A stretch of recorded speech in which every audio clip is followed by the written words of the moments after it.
နှစ်ပေါင်းများစွာကြာအောင်ထောင်ထဲမှာနေခဲ့ရပြီးမှအပြင်ကဘာကိုပြန်မြင်ခွင့်ရခဲ့တဲ့လူတွေကြောင့်ကတကယ်ကိုရင်နာဖို့ကောင်းတယ်လို့အံ့ဩဖို့လည်းကောင်းပါတယ်။ဒေသန်ဒါမှမဟုတ်တသက်တကြွပြစ်ထန်ကြခံနေရပေမဲ့ထောင်သက်တဲ့အသက်ပိုရှိပြီးလွတ်မြောက်လာခဲ့ကြတဲ့တမိုင်းဝင်အကျဉ်းသားတွေအကြောင်းကိုနားဆင်ကြည့်လိုက်ရအောင်ဗျာ။ပထမဆုံးပြောချင်တာကတော့သူမလုပ်ခဲ့တဲ့အမှုတွေနှစ်ပေါင်း40ကြာထောင်ထဲမှာဘဝကိုအလဟတ်သက်ကုံဆုံးခဲ့ရတဲ့ Ricky Jinsey ရဲ့အကြောင်းပါ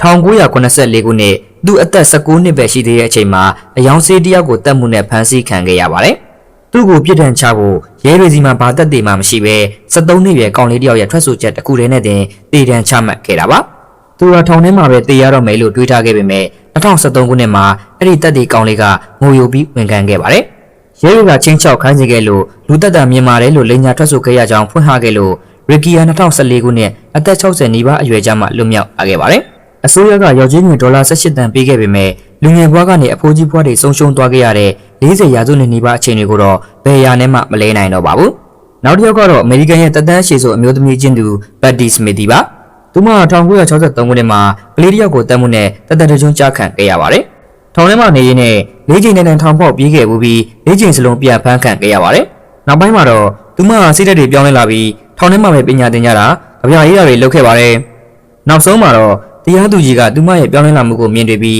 2012ခုနှစ်သူမအသက်69နှစ်ထောင်သက်49နှစ်အကြာမှာလူငင်းချမ်းသာခွင့်ပေးခဲ့ပါတယ်။နယူးဂျာစီပြည်နယ်ရဲ့တသက်အရှိဆုံးအကျဉ်းသားသောမတ်ထရန်တီနိုကတော့1963ခုနှစ်မှာအယက်မူပြီးရဲရာရှိ2ယောက်ကိုတတ်ခဲ့လို့တေဒဏ်ကြခံခဲ့ရပါတယ်။ဒါပေမဲ့1982ခုနှစ်မှာနယူးဂျာစီကတေဒဏ်ကိုဖျက်သိမ်းလိုက်လို့တသက်တကြွပြောင်းလဲသွားခဲ့ပြီးထောင်ထဲမှာစာအုပ်နှုတ်ရေးသားခဲ့ပါတယ်။လူသက်သမားကိုမလွတ်ပေးသင့်ဘူးလို့ရဲတွေကကန့်ကွက်ခဲ့ကြပေမဲ့သူကထောင်ထဲမှာ39နှစ်နေခဲ့ရပြီးနောက်2002ခုနှစ်မှာပြန်လည်လွတ်မြောက်လာခဲ့ပါတယ်။အန်ဟိုးစရာအကောင်းဆုံးကတော့ဂျိုးဇက်လီဂွန်ပါသူက1953ခုနှစ်အသက်15နှစ်သားလူငယ်ဘဝမှာနဲ့လူသက်လူရဲမှုတွေမှာပါဝင်ခဲ့လို့တသက်တကြွပြစ်ဒဏ်ကြခံခဲ့ရပါတယ်။ဆယ်စုနှစ်ပေါင်းများစွာကြာပြီးတဲ့နောက်2016ခုနှစ်မှာအမေရိကန်ဥပဒေပြောင်းလဲသွားပြီးလူငယ်တွေကိုတသက်တကြွကြတာမတရားဘူးလို့ဆုံးဖြတ်ခဲ့တာကြောင့်သူ့ကို2019ခုနှစ်မှာလွှတ်ပေးဖို့လုပ်ခဲ့ပါတယ်။အသက်15နှစ်အရွယ်မှာထောင်ချပြီး83နှစ်အရွယ်ထောင်သက်68နှစ်အကြာမှာလွတ်ခွင့်ရခဲ့တာပါ။ဒါပေမဲ့ထူးဆန်းတာကသူကထောင်တွင်းဘွားနဲ့ပဲရင်ပါနေပြီဖြစ်လို့အပြင်လောကကိုမထွက်ချင်တော့ပဲထောင်ထဲမှာပဲဆက်နေဖို့ရွေးချယ်ခဲ့ပါတယ်။ Charles Ford ကတော့သူမလုပ်ခဲ့တဲ့လူသတ်မှုတစ်ခုအတွက်ဖမ်းဆီးခံခဲ့ရပြီးရှေ့နေရဲ့ပေါ်ဆောင်မှုကြောင့်အယူခံဝင်ခွင့်မှာဆုံးရှုံးခဲ့ရသူပါ။အသက်20မှာထောင်ချခဲ့ပြီး64နှစ်ကြာအသက်84နှစ်ကြာမှအပြစ်မရှိကြောင်းပေါ်ပေါက်ခဲ့လို့လွတ်လာခဲ့ပါတယ်။သူလွတ်လာတဲ့အချိန်မှာကိုတော်မပြုတ်စုနိုင်တော့လို့ဘဝရေးတာကိုပဲတန်းသွားခဲ့ရရှာပါတယ်။တရားရုံးမှာသူငိုကြွေးခဲ့တဲ့မြင်ကွင်းကတော့တဘဝလုံးကိုအလဟတ်သက်ဆုံးရှုံးသွားရသူတယောက်ရဲ့နာကျင်မှုကိုအထင်ရှားပြသနေပါတယ်။နယူးယောက်ရဲ့အသက်ကြီးဆုံးအကျဉ်းသားဂျွန်စပန်ကတော့သူ့ရဲ့ဇနီးကိုတူနဲ့ထုရိုက်ခဲ့လို့တသက်တကြွကြခံခဲ့ရပါတယ်။သူကအသက်112နှစ်အရွယ်မှလွတ်ရမှာဖြစ်ပေမဲ့အသက်64နှစ်အရွယ်မှာကျန်းမာရေးအလွန်ဆိုးဝါးလာပြီးထောင်ကဆေးကုသဖို့မတတ်နိုင်တော့တာကြောင့်စောစောလွတ်ပေးခဲ့ပါတယ်။ဒါပေမဲ့လွတ်ပြီးတိတ်မကြခင်2014ခုနှစ်မှာနေကွယ်လွန်သွားခဲ့ပါတယ်။ Happy Stewart ကတော့ထောင်ကိုအိမ်လိုသဘောထားတဲ့သူပါ။1952ခုနှစ်ကစလို့ဓမြမှုလူတက်မှုတွေနဲ့ထောင်ခဏကြာလိုက်ထောင်ဖောက်ပြေးလိုက်ပြန်မိလိုက်တဲ့ဘဝကိုဖျက်ဆီးခဲ့ပါတယ်။နောက်ဆုံးဗန်ဓမြတိုက်မှုနဲ့ပြန်ဖမ်းခံခဲ့ရပြီးနောက်ထောင်သက်59နှစ်ကြာအသက်83နှစ်အရွယ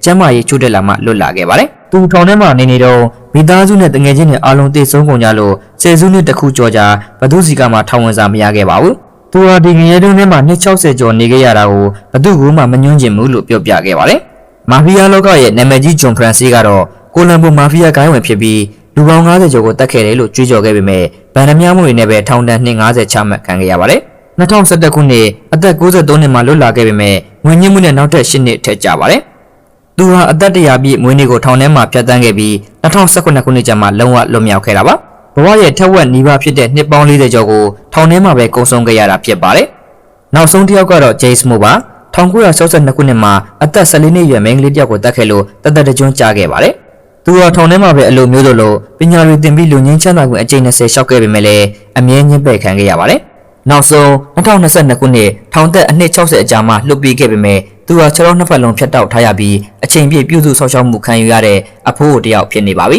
။ပြစ်မှုကျူးလွန်ခဲ့လို့ပဲဖြစ်ဖြစ်မတရားဆွဆွဲခံရလို့ပဲဖြစ်ဖြစ်ဆယ်စုနှစ်ပေါင်းများစွာထောင်ထဲမှာဘဝကိုပေးဆက်လိုက်ရတဲ့ဒီလူတွေရဲ့ဖြစ်ရက်ကတော့တကယ်ကိုသင်ခန်းစာရစရာစိတ်မကောင်းစရာတွေပါပဲ။ပြည်သက်ကြီးရောဘလို့ထင်ပါသလဲလူသက်မှုကျူးလွန်ထားတဲ့သူတွေကိုဒီလိုနှစ်ပေါင်းများစွာကြာမှပြန်လွှတ်ပေးတဲ့လား။ Ricky Jason လိုမတရားထောင်ချခံရတဲ့သူတွေကိုရောဒေါ်လာ18တန်းကလုံလောက်တဲ့ရောကြီးဖြစ်နိုင်မှာမလားအောက်ကကွန်မန့်မှာဝင်ရောက်ဆွေးနွေးပေးသွားကြပါအောင်ဗျာ။ အားလုံးကိုကျေးဇူးတင်ပါတယ်